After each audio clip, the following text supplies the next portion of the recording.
সামনে আছে আলী ভাই। আজকে ওনার বাড়িতে আসছি ট্যুরের কাফফারার জন্য। উনি আজকে ট্যুরের কাফফারা দিতেছে, কেন দিতেছে সেটা একটু পরে বলতেছি। ট্যুরের কাপ ফাড়া চাইলে এভাবে দিতে হয়, ঠিক আছে? তোমরা যাবেন এরকম নতুন নতুন লোক নিয়ে যাবেন, আর উল্টা কাপ পাল্টা ফাড়া বলবে নেবেন আর কাপ ফাড়া দিবে।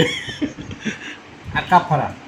আজকে আলী ভাই কাফফারা দিচ্ছে, এটার একটা বড় কারণ হচ্ছে আমাদের লাস্ট বগা লেক এবং কেওক্রাডং ট্যুরে আলী ভাই কিন্তু আমাদের বাইকের যে বহর ছিল 5 জনের, সেই বহরের সব থেকে পিছনে সবসময় সে বাইক চালাইছে। এবং তাছাড়া লাস্টে আমরা বলছিলাম চলেন ভাই থানচি হয়ে আলীকদম দিয়ে তারপরে বের হই, কিন্তু সে তার ব্যবসায়িক ব্যস্ততার কারণে কোনোভাবেই রাজি হয় না, কারণ থানচিতে মোবাইল নেটওয়ার্কের একটা ইস্যু ছিল। যার কারণে আমরা বলছিলাম তাহলে আমাদের ম্যাপজান হাইলে আইউন চট্টগ্রামে আমাদেরকে ট্রিট দেন, একটু দুষ্টামি করছিলাম, বাট সেটা সে সেখানে দেয় নাই। আজকে সকালে কিন্তু সে ফোন দিয়ে বলতেছে আমার বাড়িতে আজকে দাওয়াত আপনাদের, তার মানে সে আজকে সেই কাফফারাটা দিবে বলে দাওয়াত দিল।